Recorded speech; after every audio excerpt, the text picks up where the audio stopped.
Hey guys. So I wanted to come on here and first of all give you my thoughts on, well, this is going to be one video anyway, but give you my quick thoughts on Dark Side of the Ring. Uh, the past two episodes, I haven't got a chance to talk to you about those, but I thought they were both good. The Adrian Adonis one I thought was great.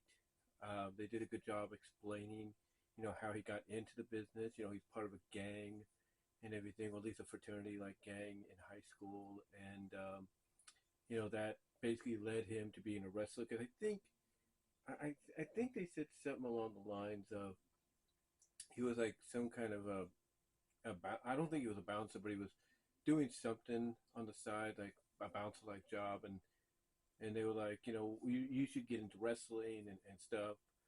Well, somebody suggested, or he basically felt like that was. I think he felt more like that was his calling to be a wrestler, and that's what he did. And of course, he took his tough guy mentality as a wrestler into wrestling. Not as a wrestler, but his tough guy mentality from the streets and the gang that he was in, into the wrestling ring, and that's how we got the Adrian Adonis that we got originally. The leather jacket, the hat, with the New York Yankee emblem on the back.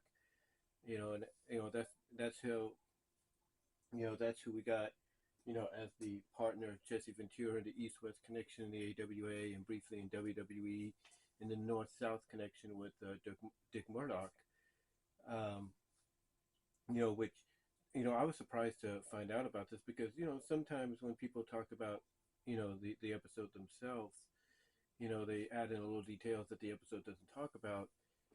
And basically, Jason Solomon, Solomonster, mentioned that both him and Dick, the North South connection with the WWF Tag Team Champions, and that they were barely, they were barely holding on to those titles until they lost them to Barry Windham and Mike Rotundo, the U.S. Express, or the U.S. Express, before WrestleMania, and people feel like and Solomonster feels like you know, basically, yeah, he kind of feels like if they would have held on to those titles a little bit more, what a what a difference that would have made in WrestleMania. Because instead of, let's say, Nikolai Volkov and Iron Sheik, defending, challenging, for the titles against the U.S. Express, it would have been the North South Connection defending against the U.S. Express, or something.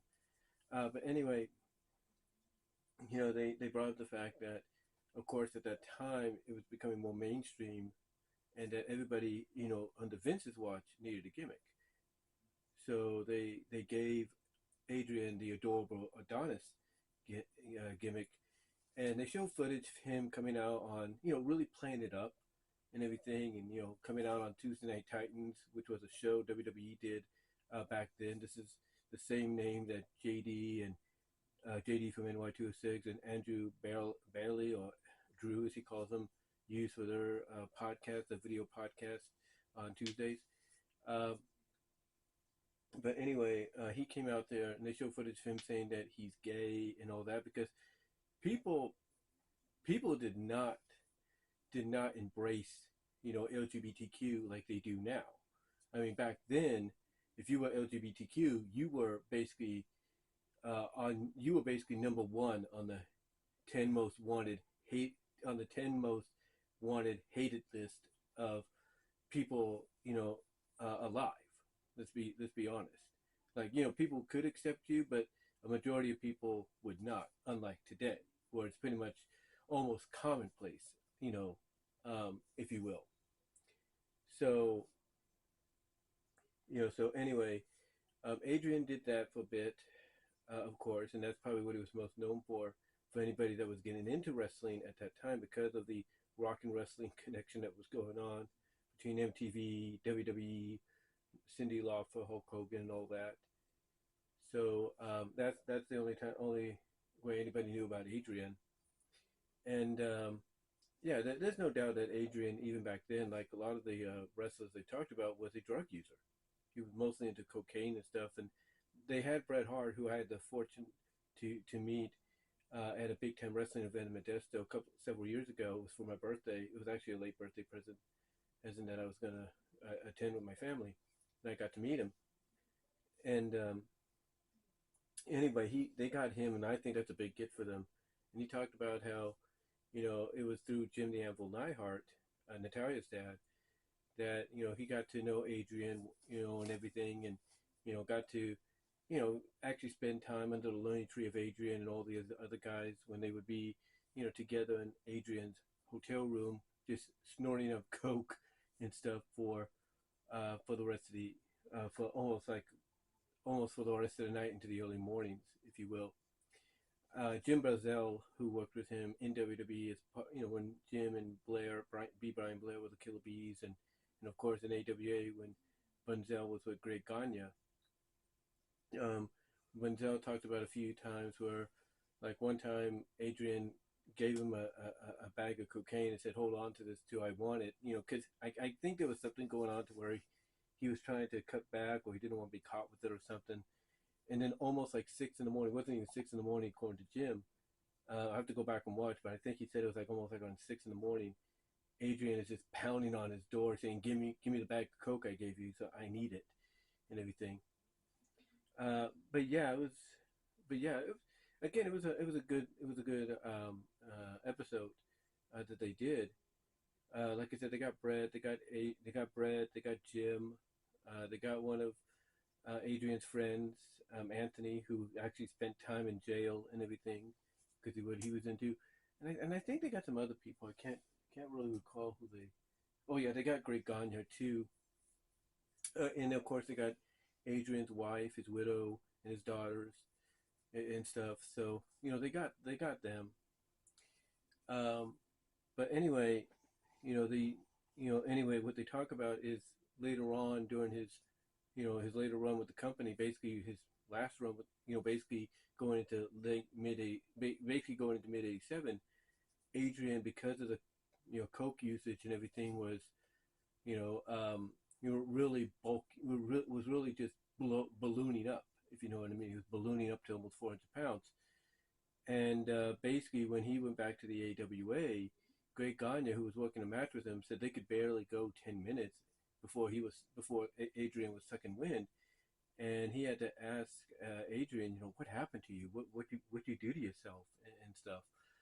So yeah, that kind of like a wake up call for Adrian to get himself back into shape, and he was doing so. He was basically getting back down. He was slimming down back to the Adrian Adonis that was working in AWA and WWE previously, before he had the Adorable gimmick. And he had some runs, in Japan where he and Murdoch, who had reunited, basically as the North-South connection, were challenging for the IWGP Tag Team titles. Now, during his Adorable run, he had a feud with Dangerous Danny Spivey. What I do know about Danny Spivey's run there is he was a rookie, and when Barry Windham left the company, I think around '86 or something like that, '86, '87, and Mike Rotundo was still with them, they decided to replace Barry with, Dan Spivey, and they were known as the New U.S. Express. It wasn't as successful as the other one. Of course, they didn't win the tag titles, but still it was like, well, we got to keep this team going until Mike's contract's up, and whether or not he stays or not is a different story. And they talk about the infamous fight between him and Adrian, because what happened is that because one thing they noted about Adrian's use of cocaine and everything was it would really just rile him up. Like he would get more aggressive in the ring, more so than he should. And he would start shooting on some people, and Dangerous Dan Spivey was one of them. And that caused the whole situation to where one night they were wrestling each other, and basically Adrian was getting too rough with him, too too shooty, if you will, at times. And basically this caused a little bit of friction to where when they got rematched together unexpectedly at a house show in Flint, Michigan, because the previous match was shown on primetime from the Maple Leaf Gardens, and this was at a time when the Maple Leaf Gardens would, use the kind of like NWA, WCW like ropes at times, kind of making them look a little more like a different promotion, but even though it was WWE. So basically, they got rematched together in Flint, Michigan, because George Steele was sick or something. He couldn't come in. Um, and what happened is that it was during this to where, again, Adrian was taking liberties with him just like previously, and Dan just snapped. He just snapped and went off and started just you know basically basically going against the script, if you will, for the match. And the referee was trying to stop him, saying that's not the finish of the match. And Dan's like, well, screw it, I just changed it, So that got Dan into a lot of trouble, to where, he says he was fired about a month later, but records show he wasn't. My thought is maybe what happened is he was suspended for about a month. He was suspended for about a month, but then, he came back, and it just makes it. And I guess making it sound like he was fired is more appealing, more attractive. Anyway, they were doing this anyway. They were programming Adrian with Dan and George and all these other people to prepare him for a feud with Hogan, which he did have. Was brief. He had a brief feud with Hogan for the title, and then of course, you know, fast forward to his match at Mania where he lost to Piper, and then he again, like I mentioned, he just ballooned to 100 something pounds. Well, not 100 pounds, but 100 pounds more than what he was. And then, like I said, going back to his return to the AWA, and barely going 10 minutes with Greg, and Greg asking him what happened, that kind of woke him up, and everything. And Brett didn't even know. According to, I think, what Brett said, and all due respect to Brett with this, maybe people can correct me, he didn't even know that Adrian was gone. He thought Adrian was, just going to be gone for a few weeks and then come back, or a few months and come back, gimmick change, maybe go back to the old gimmick and stuff. He didn't know he was gone from the company. He didn't know he was done. Um, anyway, like I said, we fast forward to his run in the AWA, which was the wake up call for him to lose weight. He does Japan. Then when he comes back from Japan, he's with his family and everything. And the next day he flies out to Canada, to Newfoundland. I think it was Newfoundland, Canada, and all that. And of course, that's when they get into what happened. They were going from basically one town to another to to wrestle, and basically he was in the car with the Kelly twins. They got Mike Kelly for the interview, who survived that accident and everything. And Mike was basically saying, yeah, me and my brother were always close, like I could sense what he was doing and vice versa and stuff. A long story short, they just mentioned, and they even got Ricky Johnson, who is Dwayne Johnson's uncle, the Rock's uncle. And he explained that looking down in the ravine, looking down and seeing the car wrecked and all that, because they were wondering, okay, why is there so much traffic? Why are we delayed? And pretty much they got their answer. And he says it's an image that haunts them to this day. And they even talk about the fact that two of the road crew members robbed them, or robbed Adrian while he was dying and everything. So yeah, it was just one of those tales, one of those episodes that it's sad to know and be reminded about what happened, but it's kind of good that people want to remember Adrian's legacy, and potentially what could have been, if that not happened. Even Brett kind of thinks, hey, if he wouldn't have been involved in that and was still around, maybe we could have headlined in WrestleMania or something. But yeah, overall it was a good episode, and if you ever get a chance to watch it, I would recommend you do. I think you will thoroughly enjoy it. Next up, I'm gonna do my thoughts on the Abdullah the Butcher episode.